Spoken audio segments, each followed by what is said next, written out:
ဂီယာဘောက်ဆိုတာကဒါယမာအမ်စလက်မှာပါနေတဲ့ဂီယာဘောက်နော်တော့လည်းပါတယ်ယမာအမ်စလက်မှာပါဝင်နေတဲ့ဂီယာဘောက်ဖြစ်ပါတယ်အဲ့တော့ကျွန်တော်တို့အနေနဲ့ဂီယာဘောက်မှာဆိုရင်ဒါက main set ဒါက counter set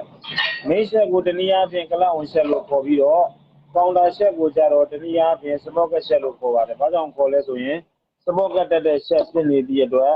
sprocket set လို့ခေါ်တာပါဒါကတော့ကလပ်ဝင်တက်တဲ့ကျွန်တော်တို့က main set ပေါ့နော်ကလပ်ဝင် set ပေါ့အဲ့တော့သူ့မှာကကျွန်တော်တို့ကလည်းသူဂီယာ3ချက်ပဲဖြစ်ဖြစ်ဂီယာ4ချက်ပဲဖြစ်ဖြစ်ဂီယာ5ချက်ပဲဖြစ်ဖြစ်ဂီယာ6ချက်ပဲဖြစ်ဖြစ်ကျွန်တော်အရင်ဗီဒီယိုတွေတော့ကျွန်တော်ပြောခဲ့ဘူးပါတယ်နော်ဂီယာတစ်ချက်အလုံးလို့ဖို့အတွက်ကိုပီနီယံ3ခုအလုံးလုံးရပါတယ်ပီနီယံ3ခုထဲမှာနော်အသေးပီနီယံ2ခုနဲ့အရှင်ပီနီယံ1ခုတွဲပြီးတော့အလုံးလို့ရပါတယ်ဂီယာပီနီယံဆိုတာကနော်ဂီယာပီနီယံဆိုတာကအခုလိုမျိုး free လိုက်လည်နေတဲ့ပီနီယံများကိုဂီယာပီနီယံဆိုပြီးတော့ခေါ်ပါတယ်အခုလိုမျိုး free လိုက်လည်နေတာကိုဒီပီနီယံကိုလက်ကြည့်ရင်မလဲပါဘူးဒါလဲပါတယ်ဒါမလဲပါဘူးဒါနော်ဒီကောင်လဲပါတယ်ဒီဘက်အစွန်ဆုံးကောင်မလဲပါဘူးအဲ့လို free ဖြစ်နေတဲ့ပီနီယံများကိုဒါဂီယာပီနီယံလို့ခေါ်ပါတယ်ဘာကြောင့်လို့သူဟာ1 man နေနေ2 man နေနေ3 4 5 6နော်အဲ့ဒီအနေထားမှာဆိုရင်သူဒီမှာဆိုရင်ကျွန်တော်တို့အနေနဲ့ရေးကြည့်မယ်ဆိုရင်1 2 3 4 5 6အဲ့တော့ဒီဟာ6ချက်ပါနေသည့်အတွက်ချက်တစ်ချောင်းမှာတော့ပီနီယံ6ခုပါမှာပဲเนาะဒီမှာလည်းပီနီယံ6ခုပါတယ်ဒီမှာ1 2 3 4 5 6ဆိုပြီးတော့ပါတယ်အဲ့တော့ဒီ sprocket set လို့ခေါ်တဲ့ကျွန်တော်တို့က counter set လေးကိုခဏကိုမေ့ထားပြီးတော့ဒီကောင်ဒီ am select ဒီ gear 6ချက် gear 6ချက်ကိုမှသူဒီပီနီယံနော် gear 6ချက်ဆိုမှတော့ဒီ set တစ်ခုမှာပီနီယံ6ခုပါမှာပဲเนาะ1 2 3 4 5 6ပီနီယံ6ခုပါတယ်ပီနီယံ6ခုပါတာကိုမှ main set မှာဆိုရင်အသေးဆုံးပီနီယံက number 1ဖြစ်ပြီးတော့အကြီးဆုံးပီနီယံက number ဒီ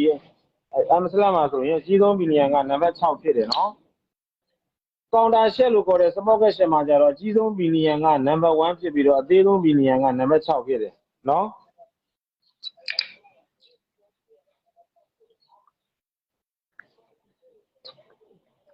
အဲ့တော့အရင်ဆုံး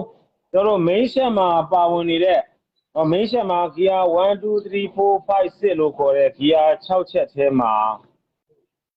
main set မှာ1ပါလာလား2ပါလာလား3ပါလာလား4ပါလာလား5ပါလာလား6ပါလာလားဆိုတာကိုကျွန်တော်တို့ကခွဲခြားရတော့မယ်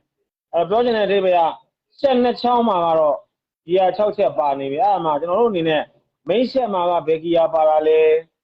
counter set မှာကဘယ် gear ပါလာလဲဆိုတာကိုကျွန်တော်တို့ကသိထားဖို့လိုအပ်ပါပြီအဲ့တော့အရင်တော့ main set ကိုကြည့်မယ်ဆိုရင်เนาะပြောမယ်ဆိုတော့ gear 6ချက်ဖြစ်နေသည့်အတွက်1 2 3 4 5 6ပီနီယံ6ခုဒါပါသွားပြီအဲ့နဲ့ပီနီယံ6ခုပါတော့ညာလဲပဲ main set မှာဘာ gear တွေရှိတာ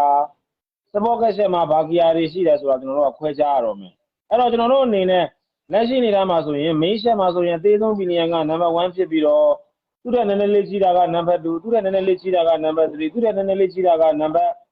4သူ့တဲ့နည်းနည်းလေးကြီးတာက number 5သူ့တဲ့နည်းနည်းလေးကြီးတာက number 6ပြောချင်တဲ့အဓိပ္ပာယ်ကအသေးဆုံးပီနီယံက number 1ဖြစ်ပြီးတော့အကြီးဆုံးပီနီယံက number 6ဖြစ်တယ်ပေါ့နော်အဲ့တော့အသေးဆုံးဒီ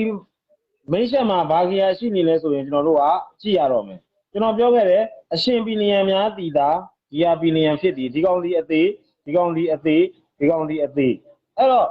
ကျွန်တော်ကဒီကောင်ဒီ1နဲ့ချိတ်ဆက်တဲ့ကောင်ဖြစ်သည့်အတွက်ဒီကောင်ကိုလှည့်ကြည့်တဲ့အခါမှာဒီကောင်ကလှည့်လို့မရပါဘူးset မှာအသေးတက်ထားတာဖြစ်တည်တယ်သူကအသေးပီနီယံမှာအဲ့တော့ main set မှာ1နဲ့ချိတ်ဆက်ရတဲ့ပီနီယံကအသေးဖြစ်နေသည့်အတွက်သိကြတယ်အသေးပီနီယံက gear ပီနီယံမဟုတ်ဘူးဆိုတော့အဲ့တော့ number 1ဒီ sprocket set မှာရှိမယ်အဲ့ဆိုရင်သူ့ထက်နည်းနည်းကြီးတဲ့ကောင်ကဒီဘက် number 2ဖြစ်သွားပြီ number 2ကိုလည်းလှည့်ကြည့်အောင်ဒီမှာလှည့်လို့ရလားလှည့်လို့မရဘူးဆိုတော့သိကြတယ်ဒီ main set မှာ1လည်းမရှိဘူး2လည်းမရှိဘူးအဲ့တော့1ရော2ရောက1 gearရော2 gearရောကဘယ်မှာရှိနေလဲ sprocket set မှာသွားရှိနေတယ်အဲ့ဒါဆိုရင်3လက်ကြည့်အောင်1 2 3လက်ကြည့်အောင်3ကလည်းမလဲဘူးအဲ့ဒါဆိုရင်3ကမလဲဘူးဆိုတော့ကျွန်တော်တို့ sprocket set မှာ ရှိနေတဲ့ကျွန်တော်တို့က3ကိုလှည့်ကြည့်အောင်ဒီမှာလဲတယ်ဒီမှာလဲတယ်နော်ဒီမှာလဲတယ်ဒီမှာလဲနေတယ်ဒါဆိုရင်1 gear ရော1 gear လည်းကျွန်တော်တို့ support ကရှက်ဘက်မှာ2 gear လည်း support ကရှက်ဘက်မှာ3 gear လည်း support ကရှက်မှာအဲ့တော့1 2 3က support ကမှာအဲ့ဒါဆို4လိုက်ကြည့်အောင်1 2 3ဆိုတော့4ကနော်4ဒီမှာ4လဲအခုဒီမှာလှည့်ကြည့်တယ်မလဲဘူးမိတ်ရှက်ဘက်မှာ4ကိုလှည့်ကြည့်တယ်4 gear နဲ့ချိတ်ဆက်လှုပ်ဆောင်တဲ့ pinion ကိုလှည့်ကြည့်တော့မိတ်ရှက်ဘက်က4ကလည်းမလဲဘူးအဲ့ဒါဆိုရင် support ကရှက်မှာရှိနေနံပါတ်4ကိုလှည့်ကြည့်အောင်ဒီမှာလဲတယ်ပြောချင်တဲ့ဘက်က free pinion လို့ပြောတယ်ဆိုတာကသူဒီ key line နဲ့တက်ဆင်ထားတာမဟုတ်ဘူးလုံးဝအခုလိုမျိုးရှက်မလဲပေမဲ့လည်းအလွတ်လိုက်နေတဲ့ pinion ကို key line မပါတဲ့ pinion ကိုအဲ့ဒါကို gear pinion လို့ခေါ်တယ်ဒီမှာကြည့်နော်ရှက်မလဲဘူးဒီမှာကြည့်ရှက်မလဲဘူးဒီကောင်ဆိုလက်မရဘူးဒီကောင်လက်မရဘူးဒီကောင်လက်မရဘူးဒီဘက်ကကောင်လက်မရအဲ့တော့ရေးကြည့်မယ်မိတ်ရှက်ဘက်မှာရှိတဲ့အသေးဆုံး pinion ကနံပါတ်1ဆိုတော့လှည့်ကြည့်အောင်လှည့်လို့မရဘူးဒါဆိုရင်1 gear က support ကရှက်မှာရှိတယ်မိတ်ရှက်ဘက်မှာနော်ရှိတဲ့2 pinion ကိုလှည့်ကြည့်အောင်2 pinion ကိုလှည့်ကြည့်တော့မလဲဘူးဆိုတော့ support ကရှက်မှာလှည့်ကြည့်တော့ဒါဆိုရင် support ကရှက်မှာ2 gear ရှိတယ်နောက်တစ်ခု3မိတ်ရှက်ဘက်မှာရှိနေတဲ့3 gear ကိုလှည့်ကြည့်အောင်လဲလားမလဲဘူးဆိုတော့ကောင်တာရှက်ဘက်မှာရှိနေတဲ့3 gear ကိုလှည့်ကြည့်အောင်လဲတယ်ဒါဆိုရင်1ရော2ရော3ရော support ကရှက်ဘက်မှာရှိနေတယ်အဲ့ဒါဆိုနံပါတ်4 gear လှည့်ကြည့်အောင်မိတ်ရှက်မှာရှိတဲ့နံပါတ်4 gear ကိုလှည့်ကြည့်အောင်လဲလားမလဲဘူးအဲ့ဒါဆိုရင် support ကရှက်မှာလှည့်ကြည့်အောင်လဲလားလဲပါတယ်ဒါဆိုရင်1ရော2ရော3ရော4ရော support ကရှက်ဘက်မှာရှိနေတယ်အဲ့ဒါဆိုရင်နံပါတ်5လှည့်ကြည့်အောင်ဒါဆိုရင်နံပါတ်5ကမိတ်ရှက်မှာရှိနေတဲ့နံပါတ်5ကိုလှည့်ကြည့်တဲ့အခါမှာ free gear ဖြစ်နေနော် free pinion ဖြစ်နေသည့်အတွက်ဒီကောင်ဒီနံပါတ်5ကမိတ်ရှက်မှာရှိတယ်အဲ့ဆိုရင် support ကရှက်ဘက်ကနံပါတ်5ကိုလှည့်ကြည့်အောင်မလဲပါဘူးအဲ့ဒါကြောင့်ဒီကောင်ဒီနံပါတ်1 pinion gear pinion တော့ဟုတ်တယ်ဒီကောင်ဒီနံပါတ်1 gear pinion တော့ဟုတ်တယ်သို့တော်ညာလည်းပဲစစ်မှန်တဲ့ gear pinion ဆိုတာအခုလိုမျိုးရှက်မလဲတော့လဲ free လိုက်လည်းနေတဲ့ pinion ကို gear pinion လို့ခေါ်တယ်ပေါ့နော်အဲ့တော့1ကိုလက်ကြည့်တော့မိတ်ဆက်မှာရှိတဲ့1ကိုလက်ကြည့်တော့မလဲဘူးဒါ support ကရှက်မှာရှိတယ် support ကရှက်မှာကျတော့လဲဒါဆိုရင်1က support ကမှာအဲ့ဆိုမိတ်ဆက်မှာရှိနေတဲ့2 pinion ကိုလက်ကြည့်တော့မလဲဘူးအဲ့ဒါဆိုရင် support ကရှက်မှာရှိနေတဲ့2 pinion ကိုလက်ကြည့်တော့လဲတယ်ဒါဆိုရင်2လဲ support ကရှက်ပါမှာနော်မိတ်ဆက်မှာရှိနေတဲ့3နော်နံပါတ်3ကိုလက်ကြည့်တော့မလဲဘူးဒါပေမဲ့ support ကရှက်မှာရှိတဲ့3ကိုလက်ကြည့်တော့လဲတယ်ဆိုတော့ဒါဆို3လဲ support ကရှက်ပါမှာအဲ့ဆိုမိတ်ဆက်မှာရှိနေတဲ့4 gear pinion ကိုလက်ကြည့်တော့လဲမလဲဘူးဆိုတော့နော် support ကရှက်မှာရှိနေတဲ့4 gear ကိုလက်ကြည့်တော့လဲတယ်ဆိုတော့ဒါဆိုရင်4ရော support ကရှက်ပါမှာအဲ့ဒါဆိုရင်မိတ်ဆက်မှာရှိတဲ့5 gear ကိုလက်ကြည့်တော့လဲသွားပြီဆိုတော့တေးကြတယ်ဒီဘက်ကအရှင်ဖြစ်နေသည့်အတွက်တေးကြတယ်ဒီဘက်မှာရှိနေတဲ့ support ကရှက်မှာရှိနေတဲ့နံပါတ်5ကအသေးဖြစ်လိမ့်မယ်ဒါဆိုရင်1ရယ်2ရယ်1ရယ်2ရယ်3ရယ်4ရယ်ကတော့1 2 3 4 gear pinion ကတော့ support ကရှက်မှာရှိပြီးတော့အခုနံပါတ်5 gear က main set မှာရှိနေတာကဲနံပါတ်5ပြီးသွားရင်နံပါတ်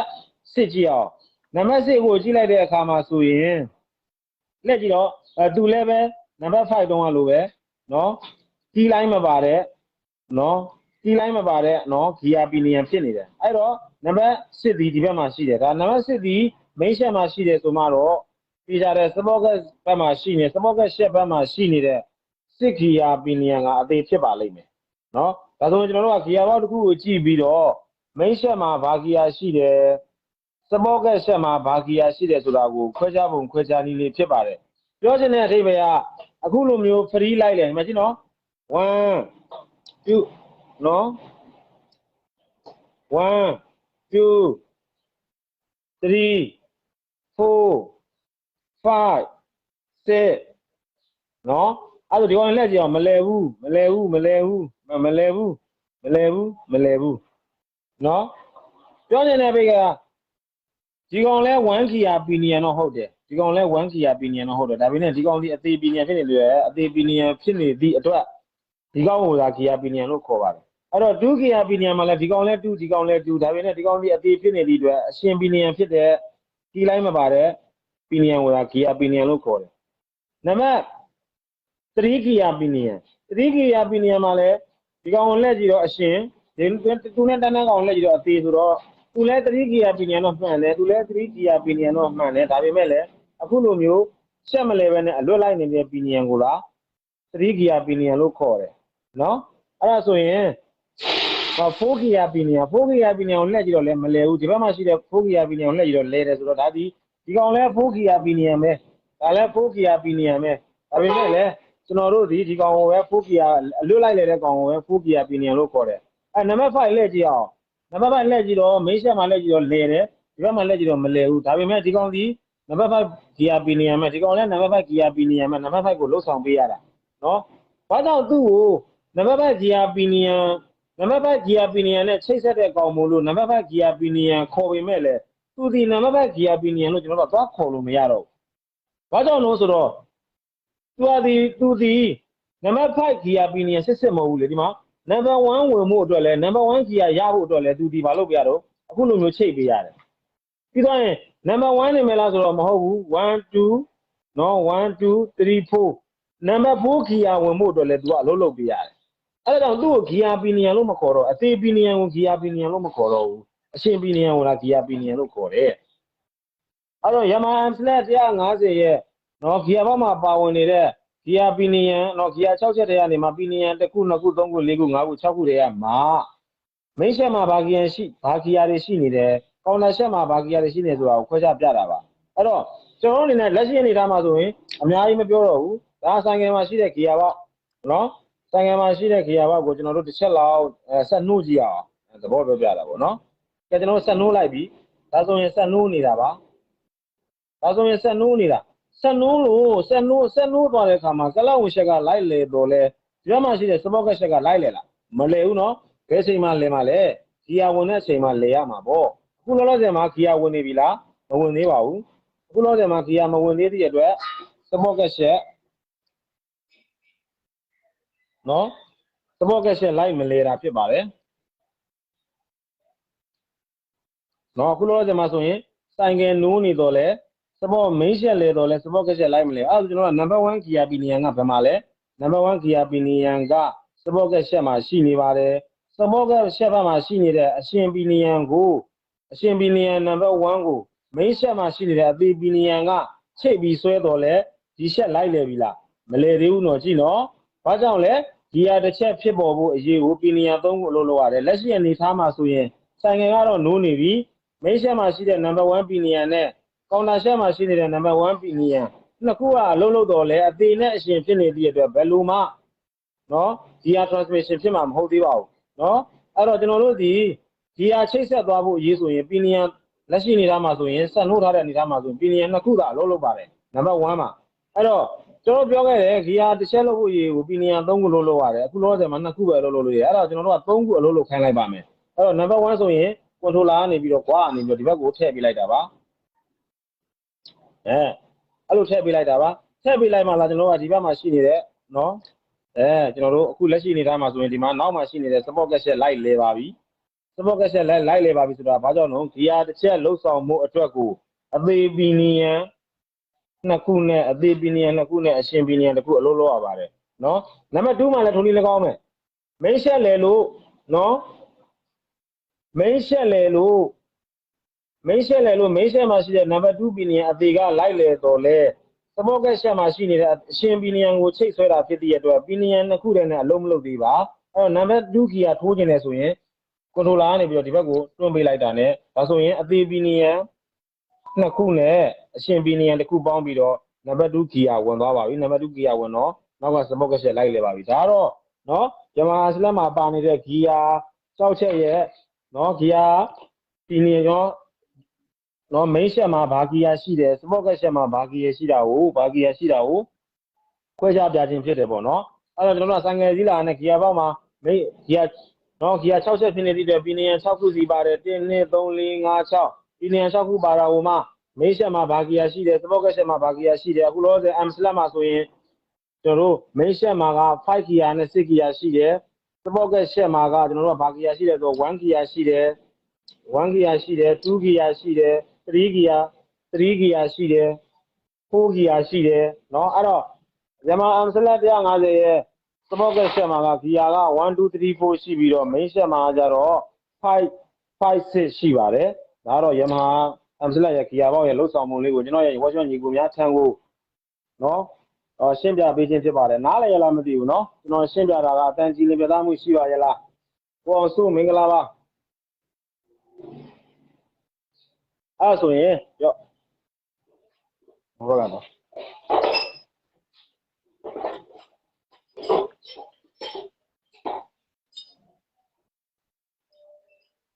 အဲ့ဒါမဟုတ်သေးအဲ့ဒါပေးတာပဲအရင်ဆုံးယမန် Amslet 150ရဲ့ engine ကိုလုံးတော့မယ်ဆိုရင်ကျွန်တော်တို့အနေနဲ့နော်ကျွန်တော်တို့လည်းဘာလုပ်ပေးထားရတယ်လဲဆိုရင်နော်ဒါကဒီမှာစက်တက်မော်တာတက်ဆင်နဲ့စက်တက်မော်တာတက်ဆင်နဲ့တန်လိုက်အောင်ဘက်ကအချမ်းမှာနော်ဒါတန်လိုက်အောင်မတက်တဲ့အချမ်းမှာစက်တက်မော်တာတက်တဲ့တန်လိုက်အောင်ဘက်အချမ်းအလေချမ်းရဲ့ဘယ်ဘက်အချမ်းပေါ့ဗျာဟုတ်တယ်မလားတော့အလေချမ်းရဲ့ဘယ်ဘက်အချမ်းကိုကျွန်တော်ကဘာလုပ်ပေးထားလဲဒီကောင်နေမှာကသူကကျွန်တော်ကရိုးရာဘိန်းနေမှာက90%ကဘာလဲဆိုရင်သူက main ဘောတော့ကရိုင်းတက်ဆင်တဲ့နေရာမှာ engine ချမ်းရဲ့တစ်ဖက်ကဘောကိုအကျက်ရိုက်တဲ့စနစ်နဲ့တက်ဆင်ပါတယ်အဲ့တော့ဒီယမာ Amstel မှာဆိုရင်ကျွန်တော်တို့အနေနဲ့နော်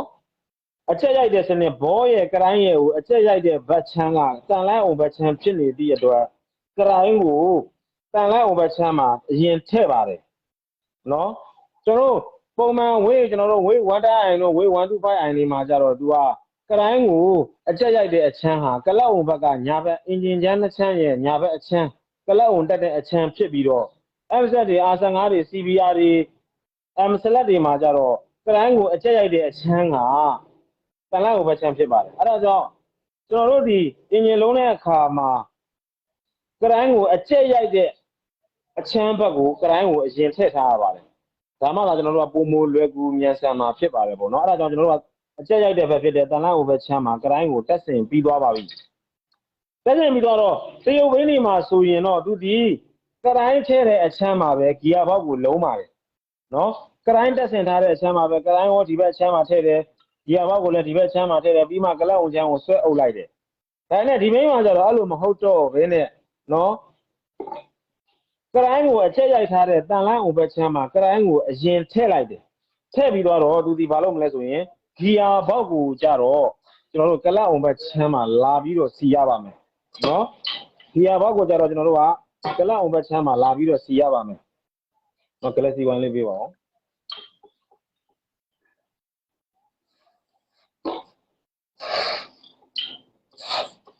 သူ့ရဲ့ဘောဂျပန်ဘော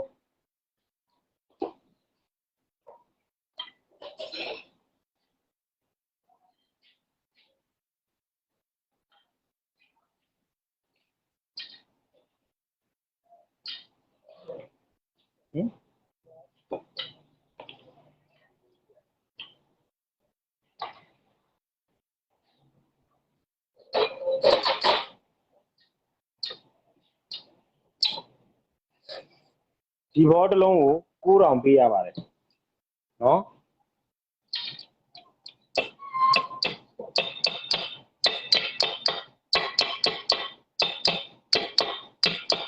ဖြစ်နိုင်မယ်ဆိုတော့ဂီယာဘောထဲမှာရှိတဲ့ဘောတွေကိုဂျပန်ဘောကိုဒါတက်ဆင်အသုံးပြုပေးလိုပါတယ်။ဘာကြောင့်လဲဆိုတော့ဒီကောင်တွေဒီတောင်နဲ့အင်ဂျင်ခွဲရတာမဟုတ်တကယ်လို့အဲ့ထဲမှာရှိတဲ့ဘောတစ်လုံးကလာပြီးတော့ပြတ်ထွက်သွားမယ်ညီးသွားမယ်ဆိုရင်ဂီယာဘောက်ပင်လျံတွေပဲ့တာတို့အခက်မသိနဲ့နော်အန်ဒီများတဲ့ပြဿနာမျိုးကျွန်တော်တို့ကြုံရတယ်။အဲကြောင့်သူ့ကိုသုံးမယ်ဆိုရင်ဂျပန်ဘောကိုပဲသုံးပေး original ဘောတွေကိုပဲသုံးပေးအပြင်မှာရှိတဲ့ဘောတွေကထားပါတော့ရှေ့ဘိန်းတော်ဘိန်းတွေမှာတက်ဆင်တဲ့ဘောတွေကတစ်ခါတက်လိုက်လို့ခြောင်သွားနောက်တစ်ခါပြန်ပြုတ်သိပြဿနာမရှိဘူး။ချိကပျက်စီးမှုသိမရှိနိုင်ဘူးနော်အင်ဂျင်ထဲမှာပတ်သက်တဲ့ဘောတွေကတော့ original ဘောတွေကိုတက်ဆင်အသုံးပြုရပါမယ်နော်အဲ့ဒါဆိုရင်ကျွန်တော်တို့အနေနဲ့နော်သူ့ကိုနော်ဒါ support ကရှက်နော်ဒါက main ရှက်နော် support ကရှက် main ရှက်တော့ကျွန်တော်တို့ကဘယ်လိုလေးကင်ပြီးထည့်လိုက်မလဲဆိုရင်ကျွန်တော်တို့ကဒီဘက်မှာ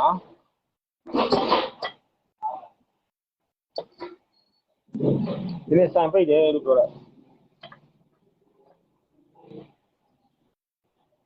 ဟောဝဆောညီကိုတွေအလောက်ကမနိုင်တော့ကြတော့စံပိတ်ထားတယ်တင်တန်းတစ်ဖက်နဲ့ဆိုတော့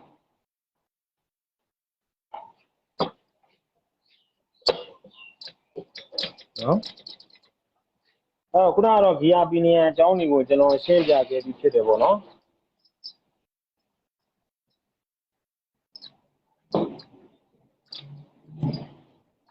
အဲ့တော့ gear pinion တက်ပြီးသွားရင် control အောင်နော်ဒါဒီမှာ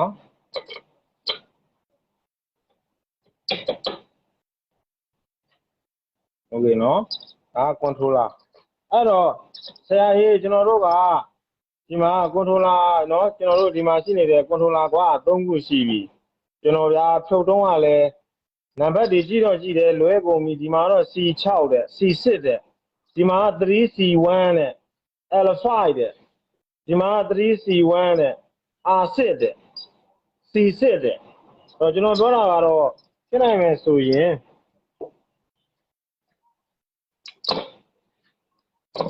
နော်ဖြစ်နိုင်မယ်ဆိုရင်ဒီကောင်တွေကအဲ့လိုမျိုးမှတ်နေပေါ့ကျွန်တော်တို့ဒီမှာတေးကြတာတခုကဒီမှာသူကကွန်ထရိုလာနဲ့ဂီယာဘောက်ရဲ့ကြားထဲမှာကျွန်တော်တို့ကအခုလိုမျိုးဒီလိုမျိုးပလွေလေးနဲ့ဒီကွန်ထရိုလာကွာ3ခုကိုစိတ်ဆက်တက်ဆင်ရတာပါနော်ပလွေတစ်ချောင်းနဲ့ပါပါတယ်စိတ်ဆက်တက်ဆင်ရတာပါတက်ဆင်တဲ့အခါမျိုးမှာဆိုကျွန်တော်တို့ကဘယ်လိုတက်ရမယ်လဲဘယ်ကောင်ကအပေါ်ကလဲဘယ်ကောင်ကအောက်ကလဲကျွန်တော်ကတေးကြတာကတော့ဒီခွာလေးတွေကတော့တေးကြတာကတော့ဂီယာဘောက်ဘက်ကိုလှည့်ရမှာဒီခရင်ခွာလေးတွေ3ခုကတော့ဂီယာဘောက်ဘက်ကိုလှည့်ရမှာဒါပေမဲ့ဒီကောင်ကဒီဘက်ကလားဒီကောင်ကဒီဘက်ကလားအဲ့လိုဒွိရဖြစ်နေတယ်ပေါ့နော်အဲ့ကမှကျွန်တော်တို့ကဒီကောင်ခွာ3ခုကိုကျွန်တော်တို့ကကောက်ကန်ကြည့်လိုက်တေးကြတာတခုကတော့ကျွန်တော်တို့ကဘာဖြစ်မလဲဆိုရင်နော်တေးကြတာတခုကတော့ဒီမှာ main set မှာစဉ်းစားကြည့်လိုက်လေ workshop ညီကိုတွေစဉ်းစားကြည့်လိုက်ကျွန်တော်တို့ကအဲ့လိုလေးတွေးရမှာစမော့ကက်ဆက်မှာဆိုရင်1 gear 2 gear 3 gear 4 gear ပါဝင်တယ် main set မှာကျတော့5 gear နဲ့6 gear ပဲပါဝင်သေးတယ်တေးကြတဲ့ main set မှာတကွပဲပါလိမ့်မယ်ဒါကနံပါတ်1အချက်တွေးရမယ်တစ်ချက်ဟိုဘက်မှာစမော့ကက်ဆက်မှာက gear 4ချက်ပါတယ်ဒီဘက်မှာ gear 2ချက်ပဲပါတယ်အဲ့တော့ gear 2ချက်ကိုတကွနှုံးနဲ့တွက်ကြည့်မယ်ဆိုရင်ဟိုဘက်မှာ gear 4ချက်ဆိုတော့2ချက်ကိုတကွဆိုတော့4ချက်ဆိုတော့2ကွာဖြစ်မယ်ဒါဆိုရင်ကျွန်တော်တို့ကဒီဘက်မှာ2ကွာတက်ဆင်ရမယ်ဟုတ်ပြီဒါကဒီဘက်မှာ1ကွာဒီဘက်မှာ2ကွာဆိုတာသိသွားပြီအဲ့ဒါဆိုရင်ဘယ်ကွာဘယ်ဘက်ကလဲကျဲတဲ့ကောင်ကဒီဘက်ကလားကျင်းတဲ့ကောင်ကဒီဘက်ကလားဆိုတာကိုတစ်ချက်ပြန်စဉ်းစားမယ်စဉ်းစားကြည့်တော့ဝါရှော့ညီကိုတွေစဉ်းစားကြည့်မယ်ဆိုရင်စပောက်ကရှက်ဘက်မှာပါနေတဲ့နော်ကွန်ထရိုလာပီနီယန်တွေရဲ့အဝိုက်အဝင်းကမိန်းရှက်မှာရှိနေတဲ့ကွန်ထရိုလာပီနီယန်တွေရဲ့အဝိုက်အဝင်းထက်ကျဲတယ်ဆိုမှတော့တေးကြတယ်ဝါကျဲတဲ့ကောင်တွေကစပောက်ကရှက်လို့ခေါ်တယ်ကောင်တာရှက်ဘက်ကပဲဖြစ်လိမ့်မယ်နော်အဲ့ဒါကျွန်တော်ကခွာ3ခုကျွန်တော်တို့ကထပ်ကြည့်လိုက်မယ်ခွာ3ခုထပ်ကြည့်တဲ့အခါမှာဆိုရင်ကျွန်တော်တို့ကထပ်ကြည့်လိုက်မယ်နော်ဒီမှာထပ်ကြည့်လိုက်မှာဆိုဒီကောင်ဒီအချင်းဆုံးခွာနော်အဲ့ဒီကောင်ဒီအချင်းဆုံးခွာဖြစ်နေသည့်အတွက်တေးကြတယ်စပောက်ကနော်ရှက်ကမဟုတ်တာတော့တေးကြသွားပြီဒါဆိုရင်အချင်းဆုံးခွာဒီ main ရှက်ဘက်ကခွာဖြစ်လိမ့်မယ်ဟုတ်ပြီနော်ဒီကိုမြင်ရလားမိန်းဆက်ဘက်ကခွာဖြစ်တာဟိုမှာကျွန်တော်တို့ဒီကောင်ကိုတက်တဲ့အခါမှာနော်ဥပမာကျွန်တော်တို့နော်အခုခွာ3ခုကိုကောက်ကန်လိုက်တယ်ခွာ3ခုကိုမေးထည့်လိုက်တယ်နော်တေးကြတာကဒီဘက်မှာဂီယာက4ချက်ဒီဘက်မှာဂီယာ2ချက်ဂီယာ2ချက်ကိုတကွာဆိုတော့ဂီယာ4ချက်ဆို2ကွာဖြစ်မှာဒါဆိုရင်စပောက်ကချက်မှာ2ကွာပါသွားပြီဟုတ်ပြီအဲ့ဒါဆိုရင်ကွာတော့ဒီဘက်မှာ2ကွာပါသွားတာသိပြီမယ်အချင်းအကျယ်ကိုဘယ်လိုခွဲမလဲဒီကောင်ကဒီဘက်ကလားဆိုတော့သိချင်တယ်ဆိုရင်အမြင်နဲ့ပဲသုံးပြကြည့်လိုက်ပါဒီဘက်မှာရှိနေတဲ့ကွန်ထရိုလာပီနီယန်တွေကပို့ပြီးတော့မိန်းရှက်ဘက်မှာပါတဲ့ပီနီယန်တွေထက်ပိုကြီးနေပြီးတော့တေးကြတဲ့ဒီဘက်မှာပါတဲ့ကောင်တွေကကျယ်တဲ့ကောင်တွေဖြစ်လိမ့်မယ်အဲ့တော့ကျွန်တော်ကခွာကိုထက်ကြည့်လိုက်တယ်နော်ဒါကဟိုဆရာတယောက်ကမသိမဲနဲ့ကိုယ့်အနဲ့ကိုတွေးဖို့ရအောင်ပြောတာကျွန်တော်တို့ဒီဘာကြောင့်လဲ workshop လုပ်ငန်းလုပ်နေတဲ့အခါမှာဆိုရင်ဆရာဒီမှာနေတော့ပညာသင်ခဲ့တုန်းကမပြင်ခဲ့ရတဲ့ဘိန်းတွေလေကိုယ့်စီမှာလာပြင်နိုင်တယ်လေကိုယ့်ရဲ့အုံနောက်ကဆရာသင်လိုက်တဲ့ပညာပဲတက်နေတယ်ဆိုရင်တော့ဒါကိုလှုပ်နေတာဆရာပညာနဲ့ပဲလှုပ်နေတာကိုယ့်ရဲ့ပညာနဲ့လှုပ်နေတာမဟုတ်ဘူးလို့ဆိုလို့ရတယ်ကျွန်တော်တို့တွေကကိုယ်လုပ်ငန်းခွင်တွေကိုရောက်သွားတဲ့အခါမှာဆရာရဲ့ပညာကတော့မှန်ပေမဲ့လေနော်ကိုယ့်ရဲ့အုံနောက်ကိုအသုံးချရတော့မှာဆိုတော့ကိုမပြင်ဘူးတဲ့ပင်ကိုမလိုဘူးတဲ့ပင်ရောက်လာဘယ်နဲ့လုံးငါဒီမင်းကကျွန်တော်ဆရာတွေကမပင်ခဲ့ရဘူးဆိုပြီးမလုပ်တော့ဘူးလားအဲ့လိုမျိုးနော်အဲ့ခါကျတော့ကျွန်တော်တို့ဒီဒါတွေးရမယ့်အကန့်လေးကျွန်တော်အခုပြပြနေတာရှာရှင်းနေတာမဟုတ်ဘူးအခုမှလေးလာနေတဲ့ညီကိုတွေအတွက်လုပ်ငန်းခွင်နဲ့ရောက်တဲ့အခါမှာ ဆိုင်ငယ်ပေါ်မှာဘလောက်တောင်ဘလို့ယူဆိုင်ရတယ်လဲဘလို့အုံနောက်သုံးရတယ်လဲဘလို့တွေးတော့ရတယ်လဲဆိုတာကိုကျွန်တော်ကရှင်းပြပေးနေတာအဲ့တော့တေးကြတဲ့ချင်းတဲ့ကောင်ကဒီဘက်ကကွာဟုတ်ပြီကျဲတဲ့ကွာဒီဘက်ကတော့ကွာကျွန်တော်ကောက်တက်လိုက်မယ်ဒီမှာအဲ့တိုင်းကောက်တက်လို့ရမလားမရသေးဘူးဒါပေမဲ့တေးကြတကူကတော့အကျဉ်းနှစ်ကွာကဒီဘက်ရောက်သွားပြီအကျဉ်းတစ်ကွာကဒီဘက်ရောက်သွားပြီဆိုဒါဆိုရင်တော့ကွာကတော့ဟိုဘက်ဒီဘက်မှန်သွားပြီဒါဆိုရင်ဒီဘက်မှာတက်ထားတဲ့ကွာလေးကိုအရင်ကြည့်အောင်ဒီကွာဒီလိုတက်တာလားဒါမှမဟုတ်ရင်ဒီလိုတက်တာလားအများကြီးရှိသွားတယ်နော်ဒီလိုတက်တာလားဒီလိုတက်လားဆိုတာအများကြီးရှိသွားပြီနော်ဥပမာနော်ဒီလိုတက်တာလားဒီလိုတက်တာလား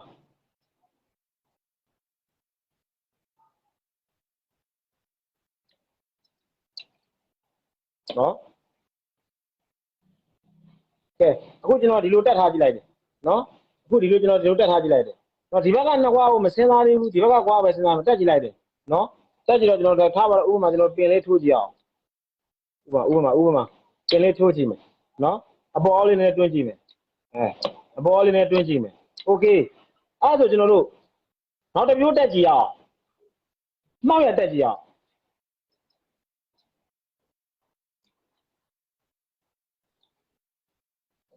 မှောက်ရတက်ကြည့်ရင်ရလားမရဘူးဒီမှာဘာလို့ဒီမှာရှိနေတဲ့ကျွန်တော်တို့ဘောင်ကဒီပီနီယန်နဲ့သွားထောက်ပြီးတော့ဒီမှာရှိနေတဲ့ပင်ကအောက်ကအပေါက်သေးကိုတန်းမဝင်တော့ဘူးစံတာမကြတော့ဘူးတွေ့လားနော်အဲ့ဆိုရင်သိကြတယ် main shaft ဘက်မှာရှိနေတဲ့ number 5 gear နဲ့ number 6 gear ကိုချိန်ပေးမယ် controller ကွာဟာဒီလိုတက်တာပါဒါဆိုရင်ဒီလိုတက်တာဆိုတာမှန်သွားပြီဒါဆိုရင် main shaft ဘက်မှာတက်ဆင်ရမယ် controller ကွာရဲ့အနေထားလေးကတော့မှန်သွားပြီကျွန်တော်တက်ကြည့်အောင်ဒီမှာ okay အပေါ်အောက်ချင်းကြည့်အောင် okay ဒီမှာတွေ့ရနော်အပေါ်အောက်ချင်းကြည့်လို့အဆင်ပြေတယ်နော်ဒီမှာနော်အပေါ်အောက်ချင်းကြည့်ဒါဆိုရင် main shaft ဘက်မှာရှိနေတဲ့ကောင်လေးကမှန်သွားပြီအဲ့တော့ကျွန်တော် support က shaft ကကောင် support က shaft ဘက်ကကောင်ကျွန်တော်သွားကြည့်အောင်ဆိုတော့ကျွန်တော်တို့ဒီမှာကနှစ်ကွာရှိနေပြီဒီမှာနှစ်ကွာရှိနေပြီနှစ်ကွာဟိုမှာတစ်ခုကကျဲတယ်တစ်ခုကကျင်းတယ်အဲ့ဆိုရင်ကျွန်တော်တို့ကဲအချင်းကျဲတွေရွေးမနေဘူးအဲ့နှစ်ခွာရှိတယ်ဒီဘက်မှာတက်ဆင်ရမယ်နှစ်ခွာလေးရမှာအချင်းကျဲတွေရွေးမနေဘူးကျွန်တော်တို့ထိုးကြည့်အောင်စမ်းလားမစမ်းဘူးမမရထိုးကြည့်အောင်မစမ်းဘူးဟုတ်ပြီအဲ့ဆိုဒီခွာထိုးကြည့်အောင်စမ်းနော်အဲ့လိုလဲရတယ်နောက်တစ်ခုကဒီလိုလဲရတယ်နော်ဒီလိုလဲနော်ဒီလိုလဲရတယ်ဟုတ်ပြီဒါကွာကိုဒီဘက်မှာရှိတဲ့ကွာတက်ရမယ်နှစ်ကွာကိုနော်ဒီကျွန်တော်တို့ဒီဘက်မှာရှိနေတဲ့ကျွန်တော်တို့က2နဲ့3ကိုလုံဆောင်ပြီးတဲ့ကွာပေါ့နော်ဒါဒီ2 3ကွာဖြစ်သွားပြီဒါဒီ4 5ကွာဖြစ်တယ်ဒီကောင်ဒီ2 3ကွာဖြစ်တယ်ဒီကောင် sorry ဒီကောင်ဒီကျွန်တော်တို့က2 3ကွာဖြစ်တယ်ဒီကောင်ဒီကျွန်တော်တို့က1 4ကွာဖြစ်တယ်နော်အဲ့တော့ကျွန်တော်တို့အနေနဲ့မှောက်ရတက်ရမှာလားဇောက်ထိုးတက်ရမှာလားဆိုတော့ကျွန်တော်တို့ကဘယ်လိုခွဲခြားရတော့မတုံးဆိုရင်ဥပမာကျွန်တော်ဒီကောင်ကိုကျွန်တော်ဒီလိုတက်ကြည့်အောင်နော်ဒီကောင်ကိုဒီလိုတက်ကြည့်အောင်ဒီကောင်ကိုဒီလိုတက်လိုက်မယ်ထားပါတော့နော်ဒီကောင်ကိုဒီလိုတက်လိုက်မယ်နော်ဘာလို့လဲဒီခွာမှာခွာ၃ခုလုံးကဒီကျွန်တော်တို့ခုနကကျွန်တော်ပြတဲ့နော်ခုနကကျွန်တော်ပြတဲ့ရှက်ကလေးနဲ့တစ်ချောင်းနဲ့ကျွန်တော်တို့ကထိုးထားမှာနော်အဲ့လိုမျိုးထိုးထားမှာနော်အဲ့လိုမျိုးထိုးထားမှာအခုနေထားရဆိုကျွန်တော်အောက်ဆုံးကခွာလေးကိုကြည့်လိုက်ရအောင်ဒီပေါ်မှာရှိနေတဲ့ဘူးသီးလေးတွေတွေ့လားအဲ့ဘူးသီးလေးတွေကဒီကွန်ထရိုလာရှက်ရဲ့ဒီ line လေးကိုတွားရမှာပြေးရမယ်ကောင်းတယ်အဲ့အချိန်မှာဒီနံပါတ်ကျွန်တော်က2 3ခွာကတော့ဒီကွန်ထရိုလာရှက်နဲ့တန်းနေပြီကွန်ထရိုလာရှက်ကဒီနန်းမှာလေနော်ကွန်ထရိုလာရှက်နဲ့တန်းနေပြီဒီဘက်မှာရှိနေတဲ့4 byte ခွာကလည်းကွန်ထရိုလာရှက်နဲ့တန်းနေပြီဒါနဲ့အောက်ဆုံးကခွာကိုကြည့်ကြည့်အောင်အောက်ဆုံးကခွာဒီမှာဒီဘက်ကိုဘူးကလှည့်နေပြီအဲ့တော့မဖြစ်နိုင်တော့ဘူးအဲ့တော့သူ့ကိုဖြစ်နိုင်အောင်ဘယ်လိုပြန်တက်ကြည့်မလဲကျွန်တော်ဒါပြောမယ်ဆိုတော့နော်ဆရာတယောက်ကမတင်လိုက်ဖဲနဲ့ကိုယ့်ရဲ့လုပ်ငန်းခွင်ထဲမှာချိန်စားတဲ့ဘုရားကိုကျွန်တော်ကဝါရှော့ကြီးကိုများရှင်းပြပေးနေတာဒါတကယ်ဒီမှာကြည့်ကဲဒီမှာဘူး3ဘူးတန်းသွားပြီနော်ဒါကကျွန်တော်ကအမှန်တကယ်ဒါတွေကပြောပြနေဖို့မလိုဘူးဘယ်လိုတက်တယ်ပေါ့ကွာခွက်ဆိုပြီးလိုက်တယ်ကွန်ထရိုလာဆွတ်တယ်ကလိုင်းတက်တယ်အုပ်တယ်ကော်တုတ်တယ် ဒီလိုမျိုးပြောပြလို့ရတယ်ဒါပေမဲ့ကျွန်တော်ပြောချင်တဲ့အဓိပ္ပာယ်ကကျွန်တော်ညတော့ live တော့ပြောသလိုပဲမပြည့်တဲ့အိုးဖြည့်ချင်တာပြည့်တဲ့အိုးမဖြည့်ချင်ဘူးအပြည့်တဲ့အိုးကသူ့အနေနဲ့သူပြည့်ပြီးသားကျွန်တော်ဖြည့်စရာမလိုဘူးအဲ့တော့မပြည့်တဲ့အိုးဖြည့်တယ်ဆိုတာကလေးလာနေတဲ့ညီငယ်တွေကြတော့နော်ဆရာတရားစီမှာပညာသင်တဲ့အချိန်ဟာအချိန်ပိုင်းဆိုင်ရာမလုံလောက်ခဲ့တာပဲဖြစ်ဖြစ်နော်အခက်ပြလို့ပညာလေးတစ်ပိုင်းတစ်စနဲ့နော်အပြင်မှာစီးပွားရေးကိုယ်ပိုင်ဆိုင်လေးဖွင့်စားနေရတဲ့အခါမျိုးမှာပဲဖြစ်ဖြစ်အခုလိုမျိုးရိုးရရလေးနဲ့ပတ်သက်ပြီးအတွေ့အကြုံနေတဲ့အခါမျိုးတွေမှာဖြစ်ဖြစ်အထောက်အကူရစေဖို့တော့ကျွန်တော်ကလိုက်လွှင့်ပြီးတော့အဲ့လောက်အမောခံပြီးတော့ပြောပေးနေတာပါဒီကလို့ကျွန်တော်အနေနဲ့အမောခံရကြလက်အောင်ကျွန်တော်ရဲ့မေတ္တာစေတနာကိုနားလည်တယ်ဆိုရင်တော့ကျွန်တော်ရဲ့ live video လေးကိုလည်း workshop group တွေကိုလည်း share ထည့်ပေးဖို့မမေ့ပါနဲ့ဘူးเนาะဒါကကျွန်တော်တို့ကဆိုင်ငယ်တတိကိုသူ့အနေနဲ့သူကြီးအား၄ချက်ပဲပါ၅ချက်ပဲပါ၆ချက်ပဲပါဒီပုံစံတွေပဲเนาะဒီပုံစံတွေပဲအခုလိုမျိုးဖြစ်လာတဲ့အခါမျိုးတွေမှာဆိုကျွန်တော်ကစဉ်းစားရမှာဥမာဒီဟာကဗျာကဲအခုနံပါတ်1အနေနဲ့เนาะကျွန်တော်ပြောမယ်เนาะ workshop ကြီးကိုပြန်ပြောမယ်ချုပ်တော့မှတ်မထားဘူးချုပ်တော့မှတ်မထားတော့ဘယ်ခွာဘယ်ဘက်ကမှမသိဘူးဘယ်ခွာဘယ်ဘက်ကမှမသိဆိုတော့ကျွန်တော်တို့ကဘာကိုနားလဲရမလို့မိတ်ဆက်မှာဘာကီယာတွေရှိရဆိုတာနားလဲရနော်မိတ်ဆက်မှာဘာကီယာတွေရှိရဆိုတာနားလဲရမယ်ကောင်တာဆက်မှာဘာကီယာရှိရဆိုတာနားလဲရငါတို့ကခုနမသိဘူးလားမိတ်ဆက်မှာ4နဲ့5နဲ့6ပဲရှိတယ်ကောင်တာဆက်မှာက1 2 3 4ရှိနေတယ်အဲ့တော့တေချာတာကမိတ်ဆက်မှာကီယာ2ချက်ကောင်တာဆက်မှာကီယာ4ချက်အဲ့တော့ဂီယာခွာ3ခွာပါနေတယ်ဂီယာ6ချက်ဆိုတော့ကွာပြောချင်တဲ့ဗျာခုနလာခွာရတကွာရလို့ဆောင်ချက်ကပါတော့ဂီယာ2ချက်လုံးဂီယာ2ချက်4ချက်6ချက်အဲ့တော့ဒီဘက်မှာဂီယာ4ချက်ပါနေပြီဒီကောင်ဒီနှစ်ခွာမဖြစ်နိုင်ဘူးလားအေးဒီဘက်ဒီဂီယာ2ချက်ပဲပါတော့တကွာပဲဖြစ်နိုင်တယ်ဒါကပထမချက်စဉ်းစားရမှာအဲ့ဒါဆိုရင်ငါတို့ကခွာရအချင်းကျယ်တွေကလည်းမတူအတိုးရှည်တွေကလည်းမတူအလှည့်တွေကလည်းမတူနံပါတ်တွေကလည်းမတူအဲ့ဒါတွေကြည့်မနေနဲ့အပူပဲအချင်းကုန်တာပဲမှတ်မနေနဲ့အချင်းကုန်တယ်ဘာကြောင့်တတိနဲ့တတိမတူဘူးဟုတ်တယ်မလားအဲ့ခါကျတော့ဒီမှာရှိတဲ့ပီနီယံလေးကမသေးဘူးလားသေးတယ်နော်သေးတဲ့ခါကျတော့ငါတို့ကကွာကိုခုလိုမျိုးထက်ကြည့်ရစီကြည့်လိုက်တဲ့ခါမှာဆိုရင်အချင်းဆုံးကွာဒီသေးကြတဲ့ဒီဘက်ကကွာရတဲ့ဇောက်ထိုးတွေပက်လက်တွေမစင်းသားနဲ့တက်တာထားလိုက်ဟုတ်လားပြီးတော့ရင်ဒီဘက်မှာရှိနေတဲ့နှစ်ကွာကလည်းဒီမှာအချင်းအကျယ်မရှိဘူးလားရှိရအဲ့ဒါကိုငါတို့အနေနဲ့မစင်းသားနဲ့ကောက်တက်ကြည့်လိုက်ဝင်လားမဝင်ဘူးဆိုနောက်တစ်ကွာတက်ကြည့်လိုက်ဝင်လားထားရတော့အဲ့ဆိုအောက်ဆုံးမှာတက်ကြည့်အောင်ဝင်လားဝင်တယ်ဟုတ်ပြီအဲ့ဒါဆိုရင်ငါတို့ကဒီနေထားတိုင်းမထားလို့ဒါပေမဲ့အဲ့ဒါမှန်ပြီလားမမှန်သေးဘူးဘာကြောင့်လို့ဒီအပေါက်3ခုလုံးကဒီကောင်နဲ့လာတန်းနေရမှာဒီကောင်နဲ့အဲ့လိုမျိုးလာတန်းနေရမှာနော်အဲ့တော့ငါတို့ကဆက်လေးထည့်ကြည့်လိုက်အောင်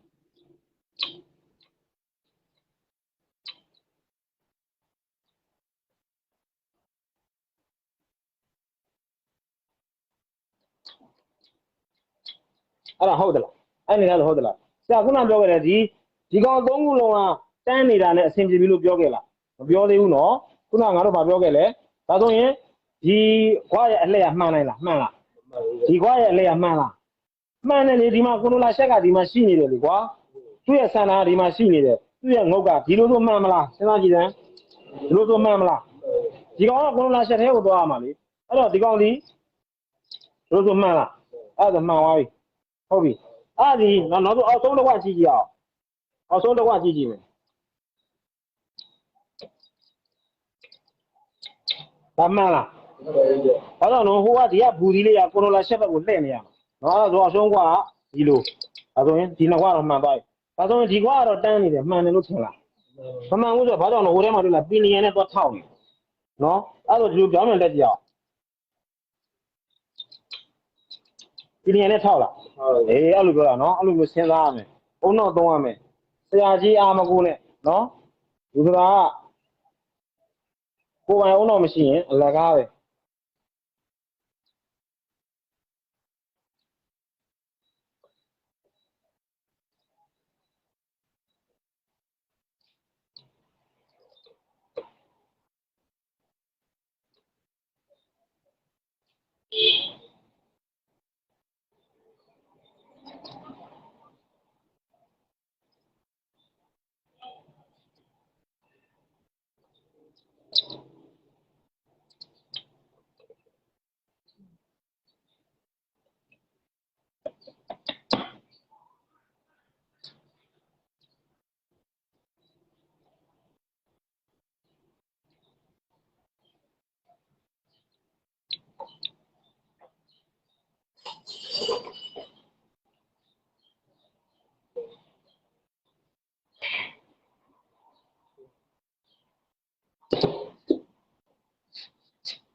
ရလား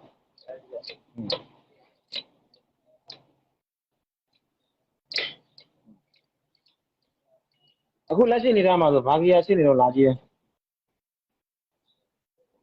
1 2 3နော်1 2 3 4 5 6ဆိုတော့ဒီမှာနံပါတ်6ခီယာလာချိတ်နေတယ်ဒီမှာနံပါတ်6ခီယာလာချိတ်နေကိုအကုန်သိရမလို့သူ့ရဲ့ပတ်လည်ကိုကွန်ထရိုလာရဲ့လုံးလုံးပုံဒီကွားတွေရဲ့တက်စင်ပုံပတ်လက်မှောက်ရဲ့ဘယ်ဆက်မှာခီယာဘယ်နှစ်ချက်ရှိတယ်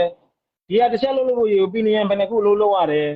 โอเคနော်အခုလက်ရှိနေတာမှာဆိုငါတို့ကြည့်ရမှာဒါဆိုနံပါတ်6ခီယာနော်အဲ့လိုမျိုးတွေခွဲခြားတဲ့မှာဒါတကယ်လို့များခီယာတချို့ဘိန်းတွေမှာဆိုခီယာချော်တယ်ကွာ1ရတယ်2ရတယ်3ကြတော့ချောင်းနဲ့ချော်တယ်ဆိုရင်အဲ့နေကကွာဆိုင်ငယ်ကိုကြည့်လိုက်တဲ့အခါမှာဂီယာဘောက်ကိုကြည့်လိုက်တဲ့အခါမှာနံပါတ်3ဂီယာကိုကောက်ကြည့်နိုင်ရမယ်ဟုတ်လားနံပါတ်3ဂီယာဆိုတာချော်နေတယ်အင်ဂျင်မခွဲခင်တော့နံပါတ်3ဂီယာချော်တယ်အဲ့တော့ငါတို့အင်ဂျင်ခွဲပြီးတော့ဂီယာဘောက်ကိုကောက်လိုက်တာနဲ့နံပါတ်3ဂီယာပီနီယံကဘယ်ဟာလဲဆိုတာတန်းသိရမယ်ဟုတ်လားအဲ့တော့အခုလက်ရှိနေတာမှာဒီကောင်ဒီနံပါတ်6ဝင်နေတယ်နံပါတ်6ဆိုတော့တရားမှာအပေါ်မှာချင်းလို့ရသေးတာဒီမှာကွန်ထရိုလာကုန်သွားပြီဒီမှာတွေ့လားနော်ကုန်သွားပြီအဲ့တော့ဒီကိုပြန်လှည့်ကြည့်မယ်ဘယ်ဟိုသွားဘာဂီယာဝင်မလဲတစ်ချက်ကြည့်အောင်ဒါဆိုနော်ဒါဆိုဖရီးအနေထားကျွန်တော်တွေ့လား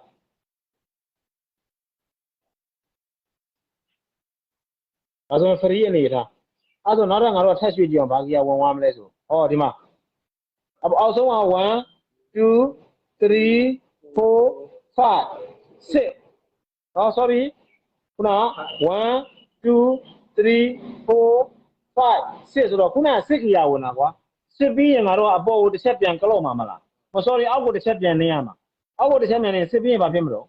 5ဖြစ်မယ်ဒီမှာ5ခီယာကိုလာမချိတ်ဘူးလားအဲ့တော့ဒီကောင်ဒီ6 5ကွာ6 5ကွာနော်โอเคအဲ့တော့ငါတို့တစ်ချက်ပြန်လှည့်ကြည့်အောင်ဘာကြီးဟိုဘက်ကိုအဲ့ဒါဟိုဘက်ပတ်ချီမှရတော့မယ်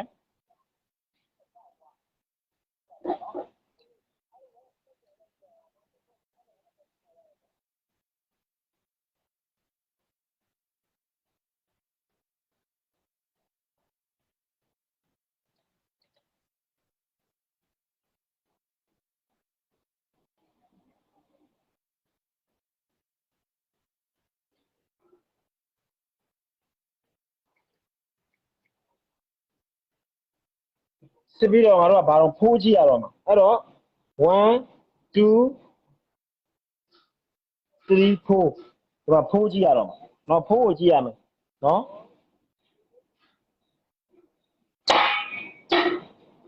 မတယ်လားဒီမှာတယ်လားဒီကောင်ဒီဘာကွာလဲဒီကောင်ဒီ1ဒီကောင်ဒီ1 2 3ကွာဒီကောင်ဒီ2 3ကွာနော်အဲ့တော့အပေါ်ကိုတင်လိုက်တဲ့အခါမှာဒီမှာအဲ့မှာဖိုးချိန်မသွားဘူးလားဖိုးပြီးရင်ဘာလာမှာတော့3လာမှာ3ကဘယ်မှာတော့ဆိုတော့1 2 3 3ကဒီကောင်3ချိန်ကြည့်အောင်ဒီမှာ3ကဒီမှာတွေ့လားနော်3ပြီးသွားရင်ဘာလို့မှာလဲ2လာမှာ2ကဘယ်မှာတော့2ကဒီမှာဒီမှာလေ1 2ဒီမှာလေ2ကအဲ့တော့ဒီမှာ2ချိတ်သွားပြီအပေါ်တက်တော့2ချိတ်သွားဒီကောင်ဒီ2 3ကွာဟိုကောင်ဒီ1 4ကွာအဲ့2ချိတ်ပြီးသွား2ပြီးရင်ကတော့ဘာလာမလဲ1ဟိုအောက်ကောင်ကြည့်မယ်ဟောဒီမှာ1အဲဆို1ဂီယာဝင်သွားပြီဒါဆိုရင်ငါတို့ကဂီယာဘောက်ကိုသူ့အနေနဲ့သူဟိုဘယ်ဂီယာဘယ်နဲ့ဆက်ပဲနေစဉ်းစားရမလားနော်အဲ့လိုစဉ်းစားပေးရမယ်နော်ဒီကွာတွေဒီကိုရိုနာကွာတွေဒီနော်နှစ်ကွာလည်းဖြစ်နိုင်တယ်သုံးကွာလည်းဖြစ်နိုင်တယ်လေးကွာတွေလည်းပါခြင်းပါမှာသူကဘယ်နှစ်ကွာပဲနေစဉ်းစားအဲ့ဒါကိုကြောက်စရာလို့လား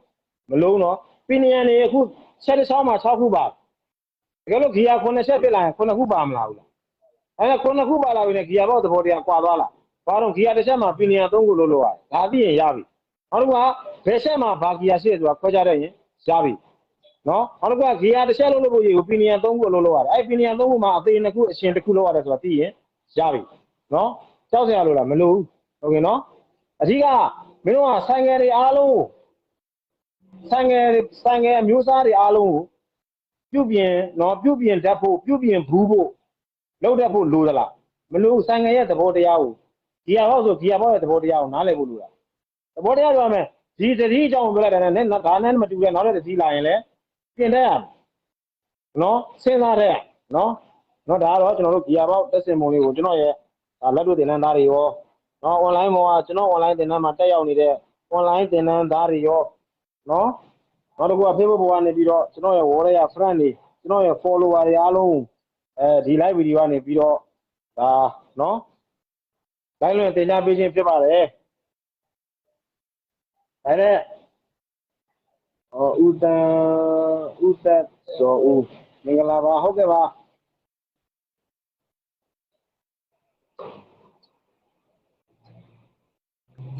အဲ့ဆိုရင် okay ပြီ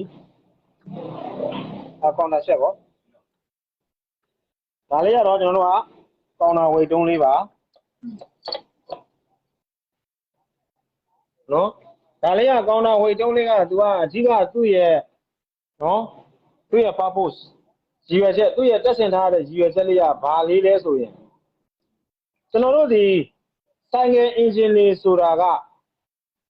ကားအင်ဂျင်လေးလို့အင်ဂျင်နဲ့ဖရိန်တန်းကိုဆက်သွယ်တဲ့အခါမှာအင်ဂျင်မောင်းတုံးတွေရာဘာတုံးတွေနဲ့တက်ဆင်ထားတာမဟုတ်သည့်အတွက်ကားတွေမှာအင်ဂျင်ပါဝါကြီးလာတော့အင်ဂျင်ရဲ့ vibration တုံခါမှုကိုရှော့ချတဲ့အနေနဲ့အင်ဂျင်နဲ့ဖရိန်ကြားထဲမှာအင်ဂျင်အုံတုံးအင်ဂျင်မောင်းတုံးဆိုပြီးတော့ရာဘာတုံးတွေတက်ထားတယ်တိတ်ပြဿနာမရှိဘူးဒါနဲ့ဆိုင်ငယ်တွေမှာကအင်ဂျင်ပါဝါကြီးလာတဲ့အခါတွေမှာဆိုရင်သူကဖရိန်နဲ့အင်ဂျင်နဲ့ဓာတ်ရိုက်ဆက်သွယ်ထားတာဖြစ်တဲ့အတွက်အင်ဂျင်ရဲ့ပေါက်ကွဲမှုတုံခါမှုကြောင့်ဆိုင်ငယ်ကြီးကဒီနဲ့လက်ကင်လာခါတာတွေဘာတွေဖြစ်နိုင်အဲ့ဒါကြောင့်ဒီကောင်တာဝေတုံးလေးကအင်ဂျင်ထဲမှာတက်ဆင်ထားတဲ့ဒိဗေကဘာလဲဆိုရင်တော့သူကအင်ဂျင်ကနော်မီးလောင်ပေါက်ကွဲတဲ့အခါမှာမီးရဲ့စောင့်ချက်အရာနော်မီးရစောင့်လိုက်တဲ့အခါမှာအင်ဂျင်ရဲ့ပါဝါရလာတဲ့အခါမျိုးမှာအင်ဂျင်ရဲ့တုံခါမှုကိုဆိုင်ကယ် body ကိုဓာတ်ရိုက်တက်ရောက်မှုမရှိဖို့အတွက်ကိုအင်ဂျင်ရဲ့တုံခါမှုကိုအင်ဂျင်ထဲမှာပဲရှော့ချတဲ့ system ကိုတက်ဆင်ပေးထားတာဖြစ်ပါတယ်ဒီကောင်တာဝေတုံးဆိုတာကနော်အဲ့ဒါဆိုရင်သူ့မှာဒီမှာဖောင်းဒီလေးနှလုံးပါဝင်ပါတယ်အဲ့ဒါဆိုကျွန်တော်တို့ကကော်လေးတွေတုတ်ခဲ့မယ်နော်ကျွန်တော်ခုနပြောခဲ့လို့ပါပဲဒီမှာဆိုရင်ခုနဘောတစ်လုံးလဲလိုက်တယ်ဘောတစ်လုံးကဂျပန်ဘော900မှာနောက်တစ်ခုကကျွန်တော်တို့နော်